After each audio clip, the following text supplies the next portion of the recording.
Most people are paying for grocery labels that aren't doing anything for them. Here's how to actually tell which ones are. Few people realize that the FDA doesn't regulate half the labels that you're paying extra for whenever you go to the store.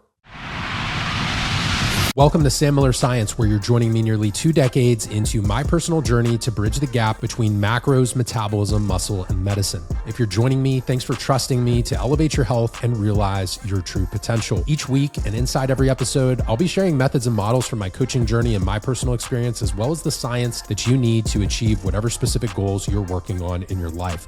Let's jump in to today's show. Welcome back. Inside today's episode, we're going to walk through the food quality labels that you see in your grocery store week after week. Things like organic, grass-fed, wild-caught, pasture-raised, free-range, or the word natural. Some of them really mean something, while others are basically scams. I'm going to tell you what each of these labels actually means, where it matters, where it doesn't, and how to make a decision about what's worth your money and what's not when it comes to your nutrition and your shopping. If you are a health and fitness professional listening to this, this is an episode where you can send it to a client when they ask whether they should be spending their entire grocery budget on organic everything. If you're someone trying to feed yourself or your family well without burning your entire paycheck on aisle 12, this is for you too. Food labels exist in a strange middle ground between regulation and marketing. Some of them are tightly defined by the USDA and require third-party certification or some type of verification. Others are essentially just decorative or marketing tactics. They sound official, they look very official, but the reality is many of them have no enforcement behind them at all or don't make a key nutritional difference. People walk into a grocery store with a fixed amount of money and a finite amount of attention, and they end up making decisions based on the most prominent words on the package. So a carton of eggs that says natural or farm fresh in big letters ends up in the shopping cart, while a carton 3 feet away with the actual certifications that you might want ends up getting passed over. The translation here is that food quality matters 100%, but the order of operations matters even more. Getting adequate protein matters more than whether or not the protein was raised on grass or grain. Getting enough antioxidants and polyphenols in any form matters more than certain labels or specifications. The labels are a refinement on top of the foundation, but not the foundation itself. This doesn't mean that you shouldn't push for those refinements if you can afford it, but labels out there, some of them are a scam, and we want to be mindful of that. So let's start with the labels that don't mean what you think they mean, or the ones that can be a little bit misleading. If I can save you from paying extra for a word that's doing no work for your health, that's an immediate return on the next 15 minutes of your time. Number one is going to be natural or all natural. This term is not regulated by the FDA. It's essentially just a marketing term or labeling, and it's supposed to imply that no synthetic additives have been added, but the word synthetic isn't well defined either. And you can find foods on the shelf labeled natural that contain ingredients that almost nobody would describe that way in plain English. So if you see natural on the front of a package and it's the main reason that you're picking it up, that's a signal to flip it over and read the actual ingredient list. So look at the food label, the macronutrient breakdown, and see what's actually in the food. Number two is going to be free-range eggs. And this one might surprise you. Per the certified humane standards, the only requirement for a producer to use the word free range is that the birds have some sort of undefined amount of access to an outdoor area. For some operations, that means the chickens spend a significant amount of time outdoors. For others, it means there's a small opening to the outside from their indoor living area that the birds can technically reach, even if most of them never use it. The label tells you very little about the quality of life that the birds actually lived. The third label to watch out for is pasture-raised on its own, because the phrase pasture-raised doesn't require third-party verification or an on-farm inspection to actually use it. So a carton of eggs that says only pasture-raised is making a marketing claim that nobody is checking. The label only becomes meaningful when it's paired with a real certification, and we'll come back to which ones actually matter in a minute. The fourth label that can be really misleading is when it says a good source of anything. So let's say a package says a good source of protein. All that legally means is that the product contains 10% of the daily value of protein per serving. And remember that the FDA's daily value for protein is calibrated for a sedentary adult, which is below what most people working on their body composition or training seriously should be targeting. That means a granola bar with 5 or 6 grams of protein can carry the label a good source without being anything close to being a meaningful protein source for the person eating it. The fifth misleading label we want to watch watch out for is the term superfood. This is completely unregulated and people put it on everything. It means whatever the marketing team from that company wants it to mean, and that superfood premium buys you just the words on the package and almost never anything beyond that. Now, there are certainly foods that are great for you, like blueberries, that could be considered a superfood, but many times people are using this labeling on a bunch of packaged foods and ingredients that aren't doing much for you. Now we're going to dive into organic food labels, because organic is the label that most people ask me about, and it's a label where the answer changes depending on the type of food. So now we're out of the section of just completely misleading labels, and we're going to break down more specifics around organic labeling that I think every consumer should know. The first is 100% organic means that every ingredient is organic. Organic, just in quotes, so if it says organic on the label with no qualifier, means at least 95% of the ingredients are organic. Now, if the quote on the label says made with organic ingredients, that means at least 70% of the ingredients are organic. The green USDA organic seal corresponds to the 95% threshold. So when you see the seal, you're getting at least 95% organic ingredients, not necessarily 100. Another misconception can be organic vegetables and fruit. A lot of people are buying organic vegetables and fruit because they think it means pesticide free, but that's not necessarily the case. Organic doesn't mean pesticide free. There are just organic approved pesticides that are routinely used in organic farming. The good news is that the harsher synthetic pesticides like glyphosate are not permitted under certain organic standards. The catch is that the compounds like rotenone, copper-based pesticides, and abamectin are permitted, and they're not nothing. You've probably heard of the Dirty Dozen and the Clean 15 from the Environmental Working Group, or EWG. The EWG is an activist organization, and there's been published critique of their methodology. A 2011 paper in the Journal of Toxicology found that the foods on the Dirty Dozen list contain pesticide residues so low that they were close to qualifying as organic on their own. And the authors of the study argued that the EWG's testing methodology was essentially invalid. USDA pesticide data has shown that roughly 70% of conventional fruits and vegetables tested would qualify as organic in terms of residue levels. What's interesting is that when researchers have looked at the health outcomes in populations that consume more organic produce, they tend to find lower rates of things like infertility, allergic sensitivities, metabolic syndrome, and a few other conditions. But the authors of these reviews are careful to point out that this data is confounded by what we refer to as the healthy user bias, meaning people who buy organic produce also tend to exercise more, or they make other healthier lifestyle decisions. Maybe it's smoking less. They tend to sleep better, and so on. So you can't really cleanly say that the organic produce is what's driving all of the health outcomes, because there's a lot of confounding variables when people are making healthier decisions across their entire life. Where the evidence does hold up is nutrient content. Organic produce tends to be modestly higher in polyphenols, vitamin C, vitamin E, phosphorus, and calcium. Now remember, modestly higher does not mean there's always a drastic difference. The differences aren't dramatic, but the trend across studies is consistent that they may have slightly more nutrients. If your budget allows, organic fruit and vegetables are probably a better pick. If your budget doesn't allow for it, conventional fruits and vegetables are not the disaster that the internet has made them out to be. A simple equal parts water and vinegar soak has been shown to remove a significant portion of pesticide residue if that's one of your main concerns. The worst outcome here is the person who decides that they can't afford to eat organic and then they eat fewer fruits and vegetables.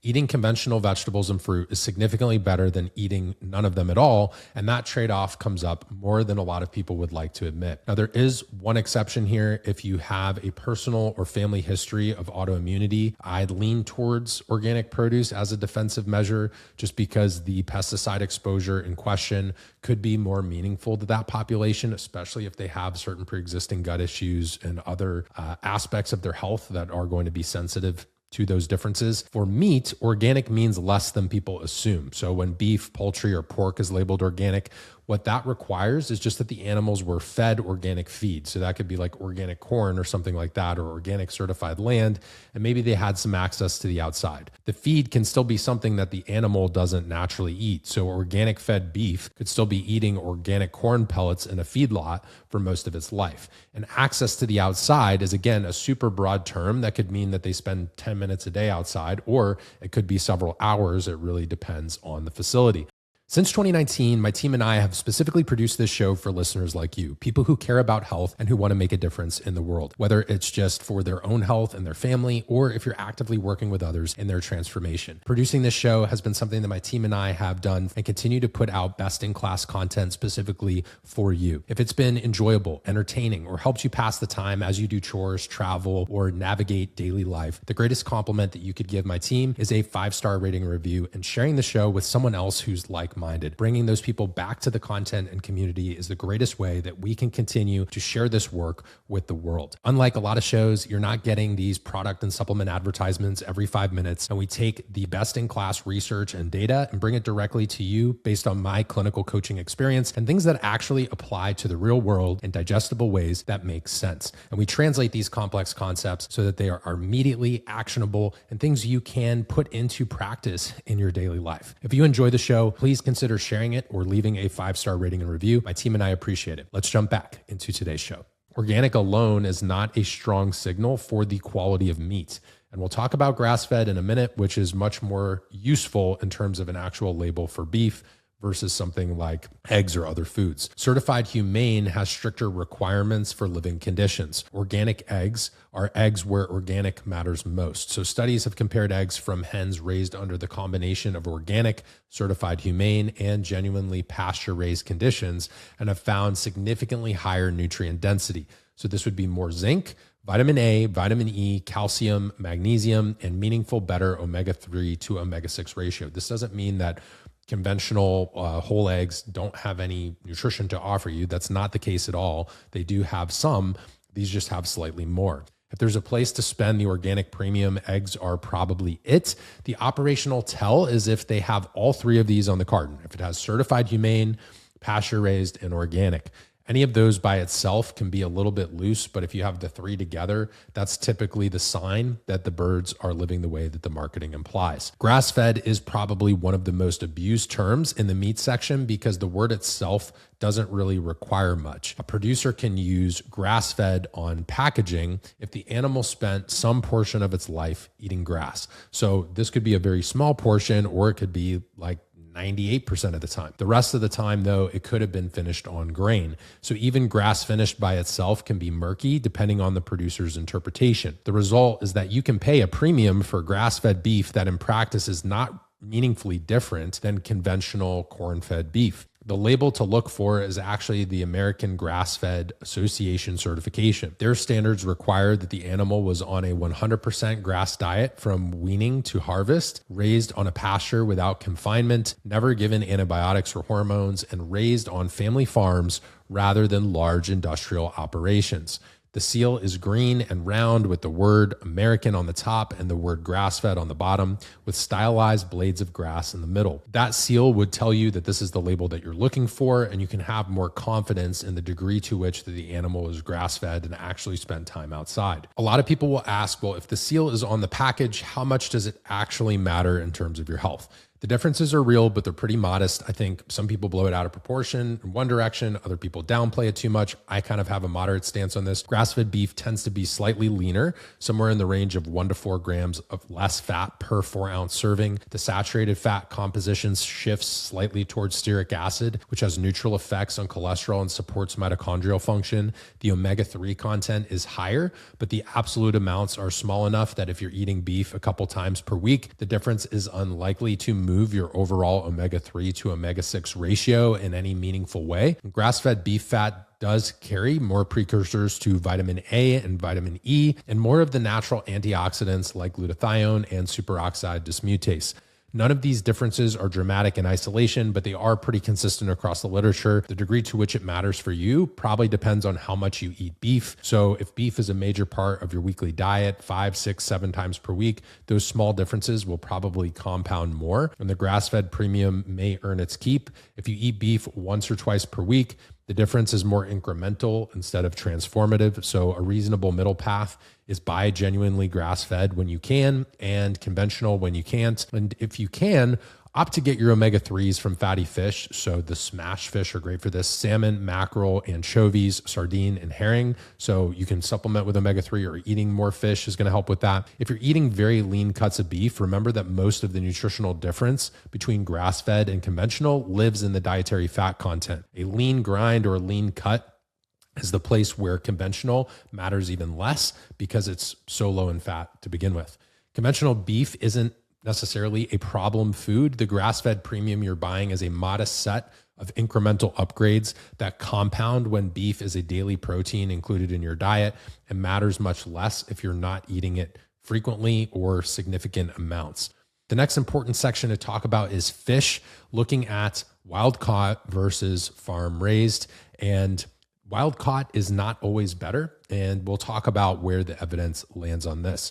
Wild caught versus farm raised has shifted a lot in the last decade, and the popular framing online in terms of what I see on Instagram, YouTube, and podcasts has not necessarily caught up. The default assumption that most people walk in with when they go to the grocery store is that wild caught is always better. Now, there are real pros to the wild caught side, and for some fish, it's going to be superior. The fish have room to swim, so they're naturally leaner. They eat their actual prey, but that also means they accumulate more antioxidants in their tissue that they were designed to carry. So the astaxanthin in salmon is the most visible example of this, which is actually what gives wild salmon its deeper, richer color. But wild caught is not strictly better than farmed. It really depends on the farm and on several specific dimensions. Well-raised farmed fish can actually win, but there's a big difference between farming practices. So that's really where we have to break this down. On pollutants, the picture is more mixed than most people realize. PCBs do tend to run higher in farm fish. In many studies, sometimes 5 to 10 times higher than wild caught fish.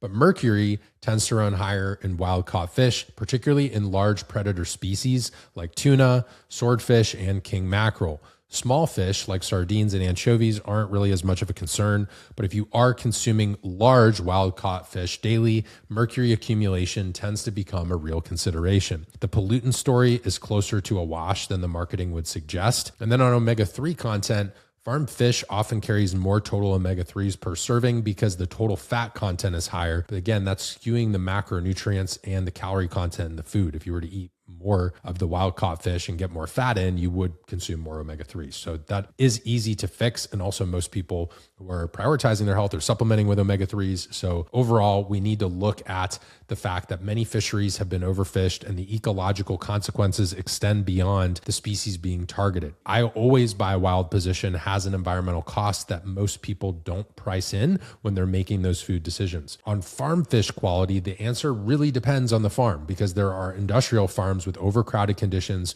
poor feed, and antibiotic use that are producing a product that's not what you want, and you would not want to eat those fish. But high quality aquaculture farms and operations that feed fish their actual food sources and give them room to move and swim are producing a product that's nutritionally comparable to wild caught, and it is more sustainable. When you're buying farm fish, the operational tell is the BAP rating. That stands for Best Aquaculture Practices. The rating goes from 1 to 4 stars, meaning that 4 stars means the farm meets the highest quality standards across hatchery, feed, farm, and processing. If a package doesn't display the BAP rating, you can ask the person at the seafood counter where the fish was sourced from and whether the supplier carries that certification. For your weekly shopping, the ideal is 4-star BAP farm fish, which gives you nutrient density and sustainability together. If that's not available, the choice between conventional farmed and wild caught is more situational than people would think. What's important to remember, regardless of whether it's a discussion around eggs, beef, fruits, vegetables, or fish, is that food quality labels are a refinement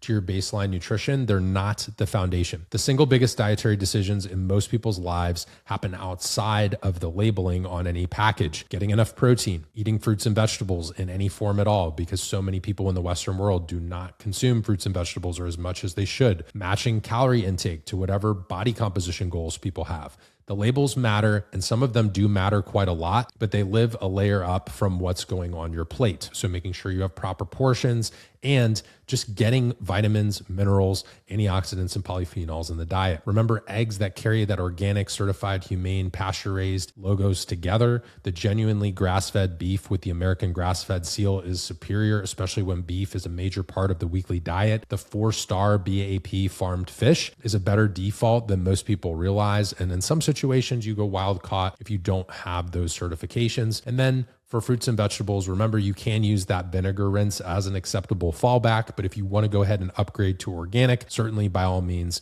you can do that for your family. Now, the ones that are the most misleading in terms of labels were natural, free range on its own, pasture raised without the humane certification next to it. Anything that says superfood or a good source of a certain nutrient really is not a great indicator of quality. And if anything, many of these are misleading marketing labels that are used to get people to buy a more expensive product without doing much for their nutrition. You don't need to optimize every label on every single product you buy, but you do need to know which labels are making an actual difference in terms of your health and nutrition and which ones are maybe just decorative. This allows you to make the best decision for yourself in terms of your goals and your budget. Thanks for joining me for today's episode. If it was useful, if you enjoyed it, if it changed your perspective or you learned something new, send this to someone who's known for overthinking the organic aisle, who could benefit in terms of making choices for themselves and their family. If you're not subscribed, hit that subscribe button so you never miss an episode, and drop a 5-star rating and review so we can reach more like-minded folks who want to continue to expand their education when it comes to nutrition, health, wellness, and their lifestyle. Thanks so much for joining me today, and I'll catch you guys in the next show.